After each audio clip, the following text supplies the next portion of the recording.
अस्सलाम वालेकुम। I hope आप सब खैरियत से हैं। मेरी वीडियोस को पसंद करने के लिए, मेरी चैनल को सब्सक्राइब करने के लिए आप सबका तहे दिल से शुक्रिया।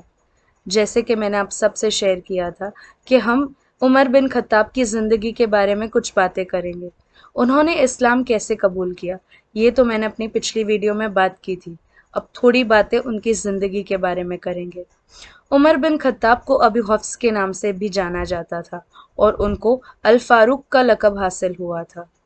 उनको अल फारूक का लक़ब इसीलिए हासिल हुआ था क्योंकि उनके आने के बाद, उनके इस्लाम में आने के बाद लोग बेखौफ होकर काबा के सामने नमाज पढ़ने लगे थे। आखिर वहाँ के जाहिलों में इतनी हिम्मत कहाँ कि उमर बिन खत्ताब के सामने लड़ सके। वो लोग लड़ते थे और उमर बिन खत्ताब उनसे लड़ाई में बराबरी करके उन्हें हटा देते थे। उनको अल फारूक का टाइटल इसीलिए भी हासिल हुआ था क्योंकि उन्होंने अपने दौर में कभी किसी के साथ नाइंसाफ़ी नहीं की।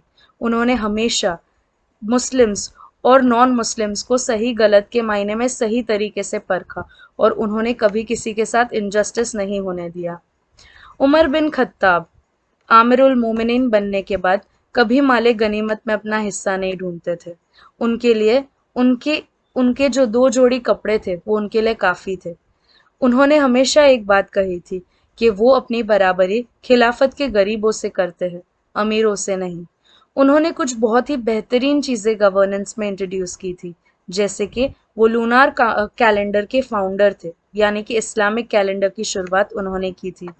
उनके दौर में इस्लाम को बहुत ही ऊंची पोजीशन हासिल हुई थी।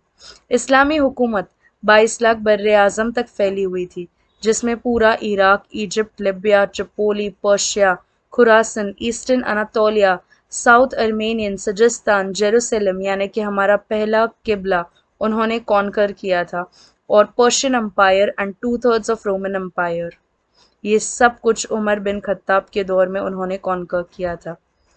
उन्होंने कुछ ऐसी यूनिक पॉलिटिकल चीज़ें इंट्रोड्यूस की थी, जैसे कि public civil administration jobs, chief secretary यानी कि खातिब, मिलिट्री सेक्रेटरी खातिब उद दीवान, रेवेन्यू कलेक्टर साहिब उल खराज, पुलिस चीफ साहिब उल अहदद, ट्रेजरी ऑफिसर साहिब बैतुल माल, और ऐसी बहुत सारी ऑफिशियल पोस्ट थी जो लाने वाले उमर बिन खत्ताब थे। उमर रदी अल्लाह ताला अन्हु वो पहले शख्स थे जिन्होंने एक स्पेशल डिपार्टमेंट ओपन किया था स्पेशली कंप्लेंट्स के लिए। उमर बिन खत्ताब वो पहले इंसान थे जिन्होंने ऑफिशियल्स और सोल्जर्स के रिकॉर्ड कीपिंग स्टार्ट की थी। उमर बिन खत्ताब वो पहले इंसान थे, वो पहली पर्सनालिटी थी जिन्होंने सिविल ऑर्डर को मेंटेन करने के लिए पुलिस फोर्सेस स्टार्ट की थी। इमाम इब्न खातिर से मालूम होता है कि उमर रदी अल्लाह ताला अन्हु ने 23 हिजरी में हज पढ़ी थी और उन्होंने तब दुआ की थी कि या अल्लाह, मुझे मेरे नबी के शहर में ही शहादत हासिल करवाना।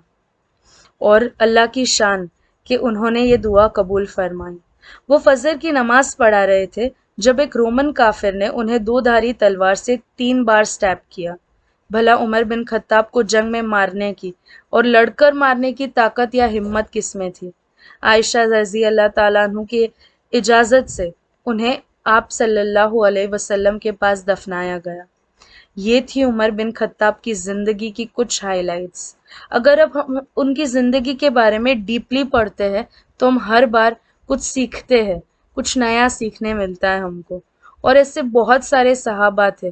बेशक उमर बिन खत्ताब के जैसा तो कोई भी नहीं होगा, ना कभी कोई था, ना कभी कोई होगा। हमें हर सहाबा की ज़िंदगी को पढ़ना चाहिए, उनसे सीखना चाहिए। हम हमारे से ज़्यादा उनके पास नॉलेज था, हमसे ज़्यादा उनके अंदर हिम्मत थी, और हमसे बेहतर मुसलमान वो थे। उनकी ज़िंदगी को पढ़े और उनकी ज़िंदगी से सीखें ताकि हम अपनी ज़िंदगी को बेहतर बना सकें, ताकि हम बेहतर मुसलमान बन सकें इंशाअल्लाह। अगर आपको मेरी वीडियो पसंद आई हो तो लाइक और सब्सक्राइब ज़रूर करिएगा और मेरी चैनल को सबके साथ शेयर करिएगा। अस्सलाम वालेकुम। मैं कोशिश करती रहूँगी कि इस्लामी जानकारी जितनी हासिल कर लूँ उतनी आप सबके साथ शेयर करूँ। अस्सलाम वालेकुम।